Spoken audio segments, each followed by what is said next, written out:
आवाज मानदेशाचा। मान तालुक्यातील पवित्र तीर्थक्षेत्र श्री ब्रह्मचैतन्य महाराज समाधी मंदिर गोंदवले बुद्रुक येथून आषाढी वारी निमित्त यंदा सलग 2 दिंडी सोहळ्यांचे आयोजन करण्यात आले। पहिली दिंडी 18 जुलै तर दुसरी दिंडी 19 जुलै रोजी गोंदवले बुद्रुक येथून श्री क्षेत्र पंढरपूरकडे भक्तिभावाने प्रस्थान करणार असून या दोन्ही दिंड्या विविध गावांमधून मार्गक्रमण करत विठ्ठल रुक्मिणीच्या दर्शनासाठी पंढरपूर येथे पोहोचणार आहेत। या दिंडी सोहळ्यात मान तालुक्यासह राज्याच्या विविध भागातील हजारो वारकरी, महिला, युवक आणि भाविक सहभागी होणार आहेत। संपूर्ण प्रवासात हरिनामाचा अखंड गजर, टाळ मृदुंगाचा निनाद, भजन कीर्तन, प्रवचन आणि विठ्ठल नामाच्या जयघोषाने परिसर भक्तिमय होणार आहे।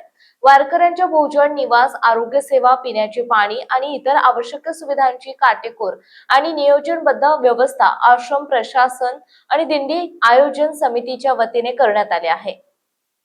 मात्र यंदा प्रथमच 2 स्वतंत्र दिंडी सोहळे आयोजित करण्यात आल्याने भाविकांमध्ये संभ्रमाचे वातावरण निर्माण झाले। नेमके कोणत्या दिंडीत सहभागी व्हावं असा प्रश्न अनेक वारकरी आणि भक्तांकडून उपस्थित केला जातोय। याबाबत सर्वत्र चर्चा रंगली। दोन्ही दिंड्यांचे उद्दिष्ट विठ्ठल भक्तीचा प्रसार आणि श्री क्षेत्र पंढरपूरची वारी हेच असले तरी 2 वेगवेगळ्या दिंडींच्या आयोजनामुळे भाविकांमध्ये उत्सुकतेबरोबर संभ्रमही निर्माण झाल्याचे चित्र दिसून येत आहे।